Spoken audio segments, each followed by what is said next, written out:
High-profile sport events, the glitz, the glamour, and the excitement. It captures imagination and turns sportsmen into heroes. But away from the spotlight, sports can have a far more profound impact to change lives. Pass, back.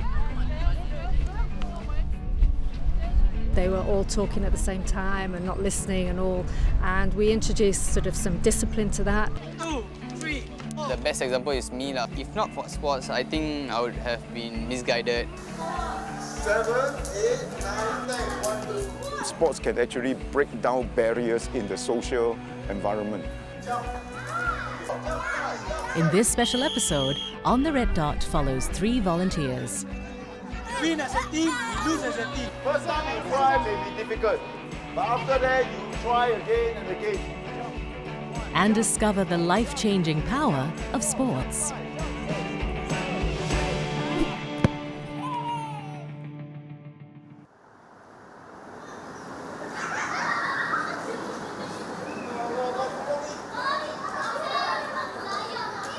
Line up facing me here. We are going to start. We have to start. Okay, ready? I count 1 to 5. You count 6 to 10. Okay, 1. Sports can actually break down barriers in the social environment. It's where people come around and say, I'm better not because I'm richer, I'm better because I run faster, I train harder, I fall down and I pick myself up and I'm moving forward. On the mark. Get set. 64-year-old Richard started volunteering with children from underprivileged families 9 years ago. He organizes a weekly sports activity session called Funfit in 3 of Singapore's poorest neighborhoods. Richard engages the kids through running, skipping, and tug of war. It's a fun way for them to learn discipline, teamwork, and social skills. The Funfit program focuses on using simple props to have fun in the fitness program. A corporate high flyer, Richard spent more than 30 years of his life career building. At the height of his career, he was managing director of a global company who traveled all over the world. When he retired 9 years ago, he found that he needed a new purpose in life.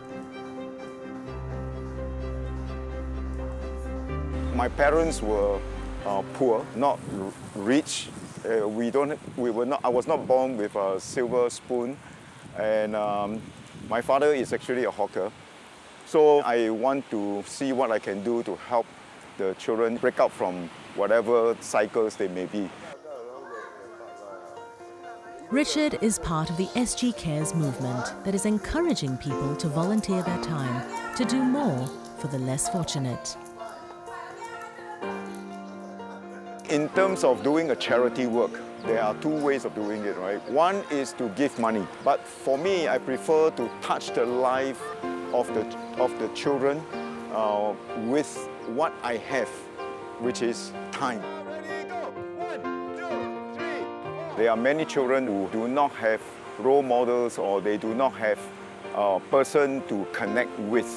So my intention is to help be the person whom they can be friend to and be a part of their life. On your mark, get set, go, jump. Okay, try again. Ready, jump. 1, jump. 2, jump. 3, jump. To bridge the huge age gap, this martial arts practitioner decided to engage the children through sports and fitness. That doesn't matter. Okay, want to try again? Jump. 1, 2, 3, 4, 5, 6, 7, 8. Still very good.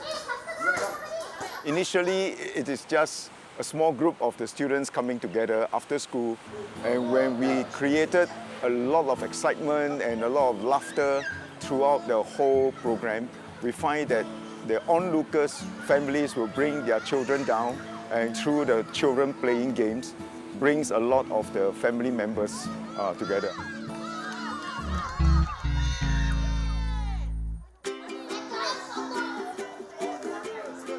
Today, Richard runs the Funfit program 2 hours a day, 5 days each week, helping more than 160 children get fit.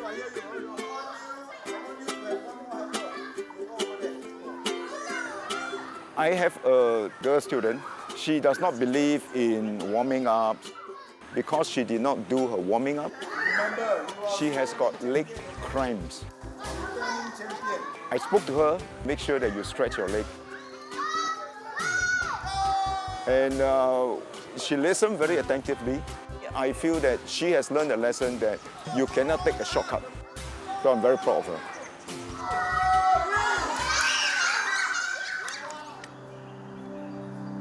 The children Richard works with live in public rental flats. Many of them lack parental guidance and supervision and often do poorly in school. Funfit not only trains the children to follow instructions, but also keeps them off the streets. Pick the best. That is when you have to start. Normally they will have a... Following its success, Richard is now planning an even more ambitious project. He hopes to bring together more than 60 children in a sports activity challenge, and it'll be held in 3 weeks.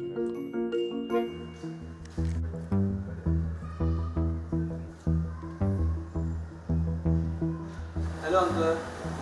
I'm Taslim from Pure Children's Services. I'm organizing a fitness program for kids. Do you have any kids at home? Small children?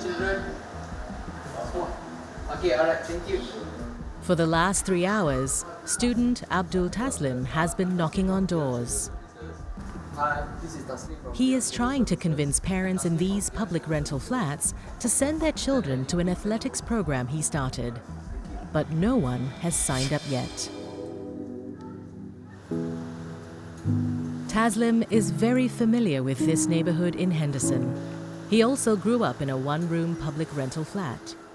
Living in a cramped environment, he was constantly angry and frustrated. Because of this short-temperedness, I will get into trouble. When he was 13, Taslim joined a sports activity program in his neighborhood. It taught him discipline, teamwork, and self-control. And he even went on to become a top runner in his school.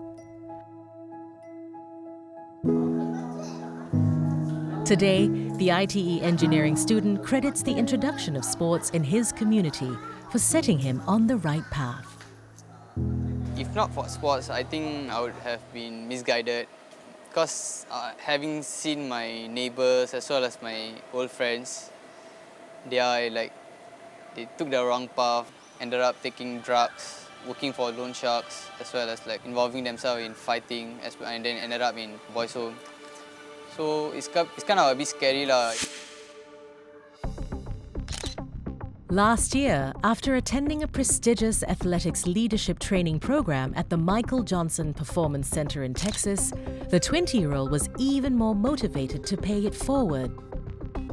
He wants to start an athletics program in this neighborhood to help the children run their way out of this poverty cycle. Taslim finally ends the day with a modest 8 sign-ups, but he is not confident that they will all show up for his session next week.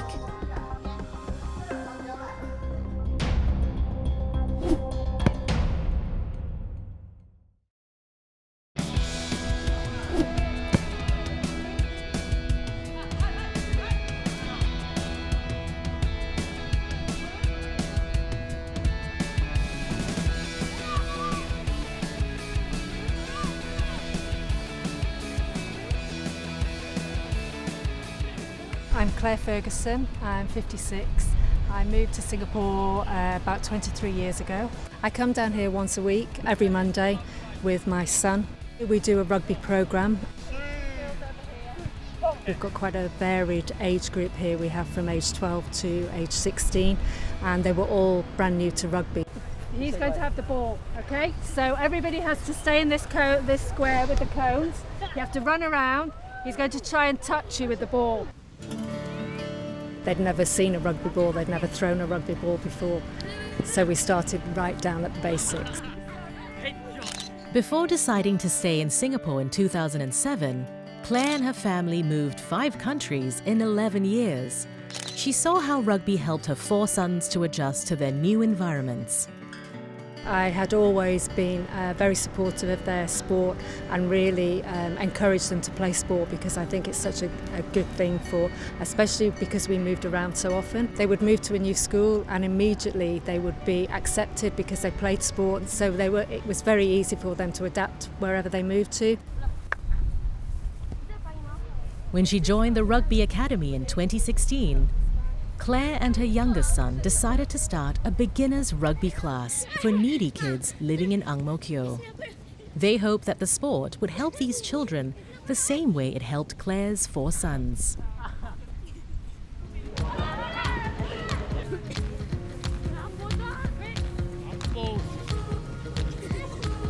I think it's, small steps at a time. When we first started doing the programme, they were quite they were all talking at the same time and not listening and all.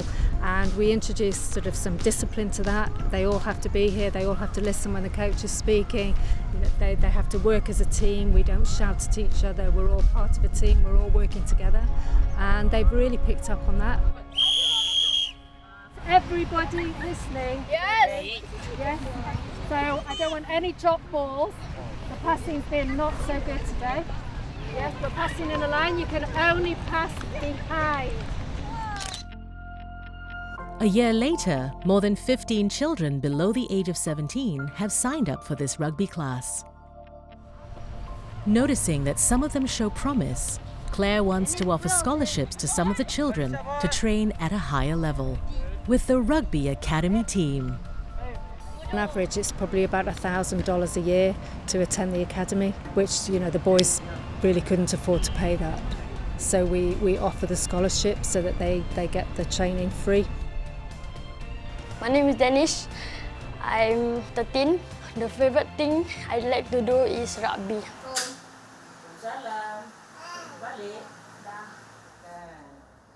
Before he joined Claire's rugby program, 13-year-old Dinesh kept failing in school. His 1 year playing rugby has changed him. By the end of the year, Dinesh passed his primary school leaving examinations and was admitted to Montfort Secondary School, an achievement that came as a surprise, even to his mother. I was so shocked and proud. Because of rugby, he wants rugby and he wants also his education. So together he must work hard for that. Dinesh is now aiming for bigger things. He wants to play in the rugby league. We're going to get him into one of the league games, so he'll be actually playing contact for the first time in the next few weeks. Did I remind you all about the friendly game next week? And we're playing a friendly touch game against some of the academy boys.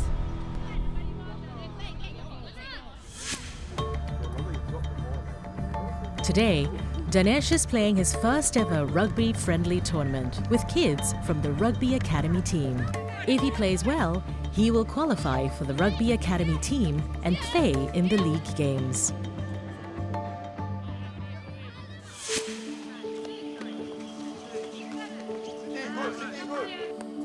Yeah.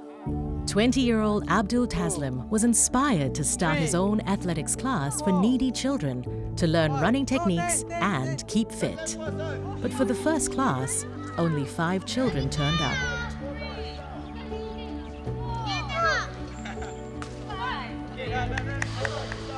It makes me feel disappointed lah. You want to do something good for the kids, but then they don't appreciate.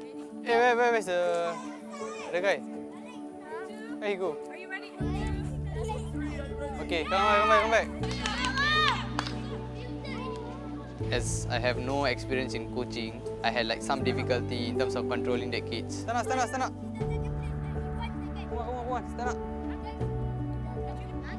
But there could be a reason for the poor attendance.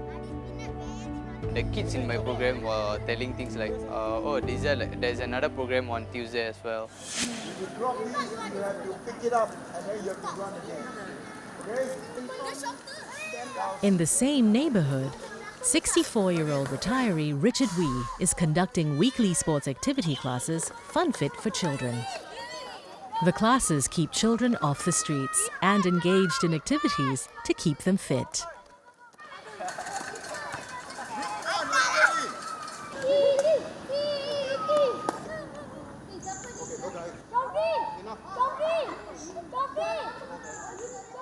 When I went to watch Richard's session, it was more like he's able to engage the kids better and he's able to control the kids. They had some behavioral issues. Then comes to the point they will fight and scolding each other. There are certain basic rules that we have to follow. The one important thing is to make the fitness program a fun program. Richard's ambitious sports challenge involving 60 children is only 3 days away. He needs all the help he can get. He enlists the help of Taslim. But it's been raining the entire week, and the forecast does not look good.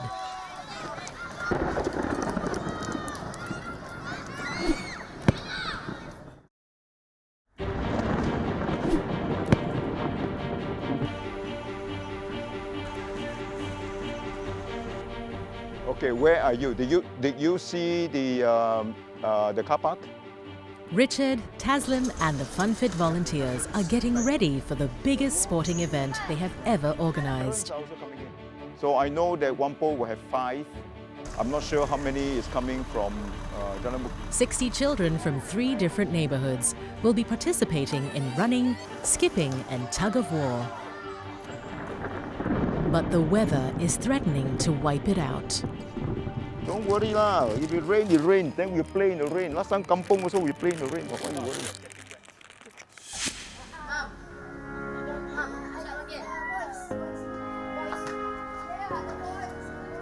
Meanwhile, the kids from Claire's rugby class are getting ready for their first friendly match with the Rugby Academy team.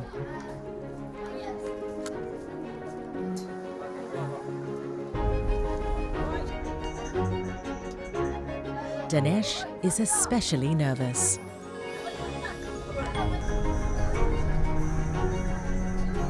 This match will decide if he can qualify for a rugby scholarship to join the Rugby Academy team. The pressure is on. If Dinesh qualifies for the scholarship, he is one step closer to fulfilling his dream of representing Singapore in rugby.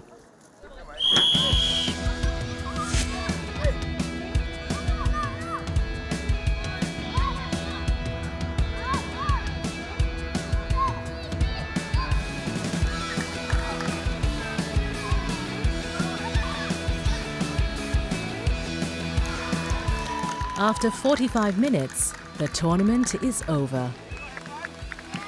High five, everyone. High five together. Go around. High five, everyone. Go ahead, high five, everybody. High five. Well, Dinesh is doing very well. If I'm going to evaluate them based on their passing, catching, I think it's really good. About same as the kids in my academy. He's passing well. He's not afraid of contact. He doesn't shy away from tackling someone bigger than him. Yeah, I think he'll get better along the way as he gets more experience. Dinesh has won the scholarship to train with the Rugby Academy team. Oh, Dinesh is our little star and he is so enthusiastic, and I just think it's fantastic that he's made that move up. He's got a long way to go yet because he's only just started out, but I think, if he continues to commit and he comes to all training sessions, there's no reason why he couldn't be a good player at all.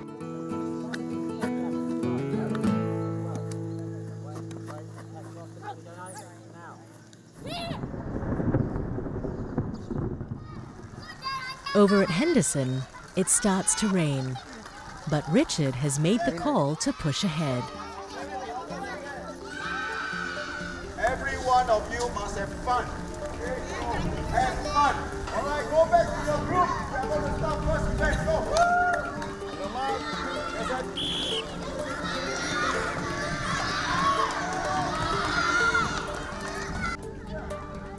Some of them has got no chance for participation in beach sports events, and my role is to help provide the opportunity for the kids to excel, also to see for themselves how much they can overcome by being a champion in running or by being a champion in some other events, so that they can feel good, be confident, and build themselves from there.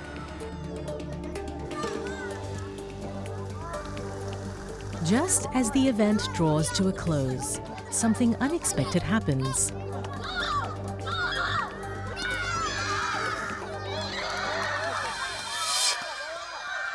"12-year-old Firdaus from Taslim's group is upset after losing.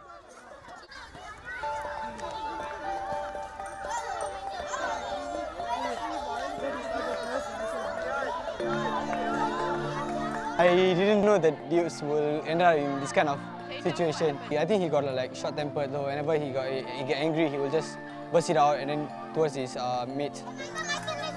Dah habis pun, kita orang dah kalah. Aku tak dapat main. Teamwork. What happened to teamwork? Teamwork? Oh, I know. You sing teamwork song. You go dancing. Teamwork. Win as a team, we lose as a team. I want the teamwork, okay?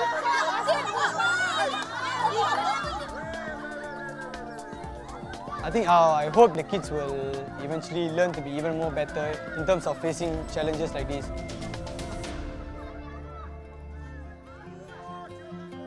To me, the most important thing, right, is that they know more about themselves. Sometimes when we do any competition, somebody is going to win, somebody is going to lose. And we have to comfort the child by saying that losing is not the end, and they have to learn to become better.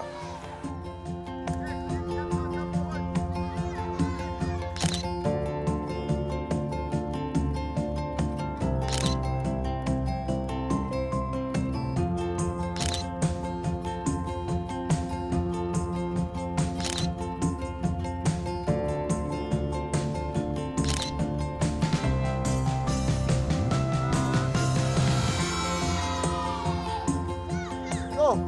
1, 2, 3.